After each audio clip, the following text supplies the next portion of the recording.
Next है हमारा sum number 16। Ramesh is 3 years older than Sonia.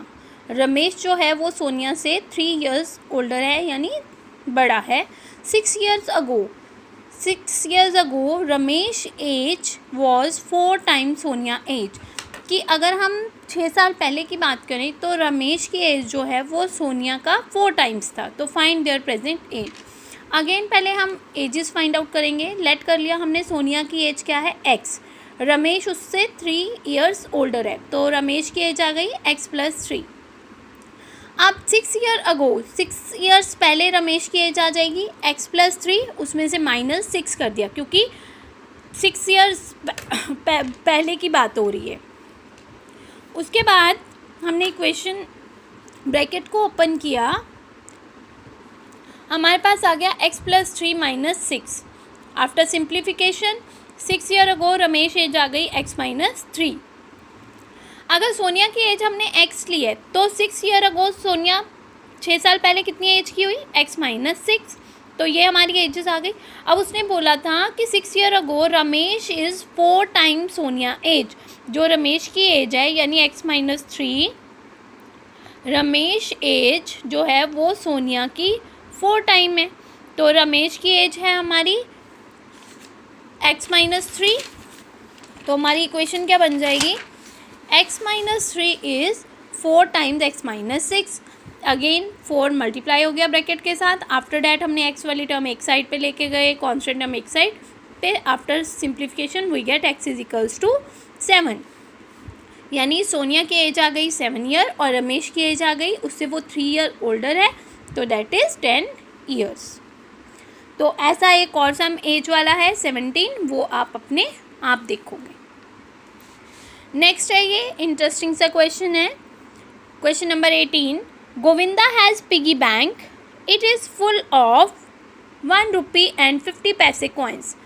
कि गोविंदा के पास एक पिगी बैंक है जिसमें सिर्फ 1 rupee और 50 पैसे के कॉइन्स हैं। It contains 3 times as many 50 पैसे कॉइन as 1 rupees कॉइन।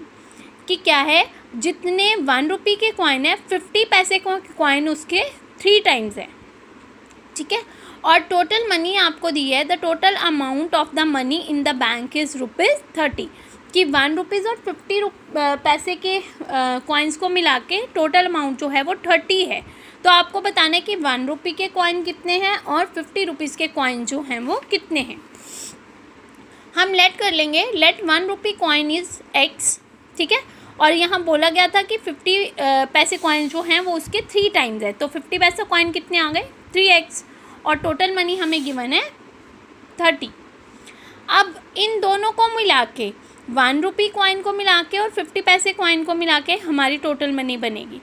अब 1 rupees वाले तो x आ गए, लेकिन ये पैसे में है तो इसको हमें कन्वर्ट करना पड़ेगा रुपीज़ में, ठीक है। तो 50/100 यानी 50 पैसे कॉइन कितने हैं, 50/100 इंटू 3x, वो 3 times है हमारे 1 rupee कॉइन के, दैट इज इक्वल्स टू 30। इसको हमने रिड्यूस कर दिया, ये आ गया x + 3x/2 = 30। Take LCM, after that हमने सिंप्लीफाई किया तो x आ गया 12, यानी 1 rupee कॉइन आ गया आपके 12 और 50 पैसे कॉइन आ गए आपके 36।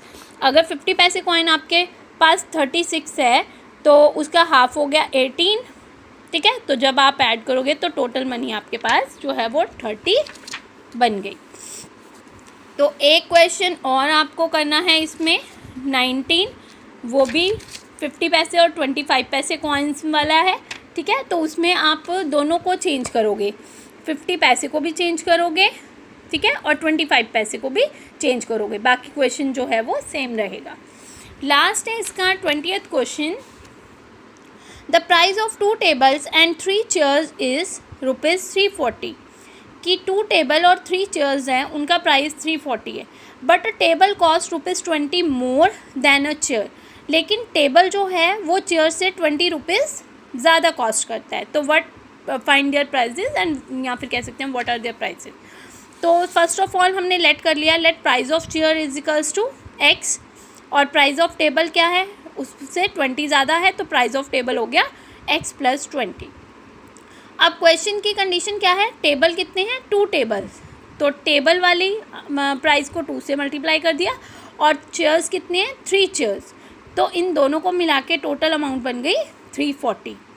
अगेन हमारी इक्वेशन बन गई, 2 को अंदर मल्टीप्लाई किया, after simplification we get x equals to 60, यानी प्राइस ऑफ चेयर आ गया 60 और टेबल का प्राइस उससे 20 ज़्यादा है, तो 60 + 20 प्राइस ऑफ टेबल इज़ 80। तो आपकी 9.2 एक्सरसाइज जो है वो फिनिश हो गई है, और साथ में ही 9th चैप्टर जो है हमारा वो भी हमने फिनिश कर लिया है। तो सबने ये कंप्लीट करना है, जो आपको सम दिए हैं वो प्रैक्टिस में एक बार करके देखने हैं, और कॉपीज़ में सबने ये जो यूनिट है वो कंप्लीट करनी है। Thank you.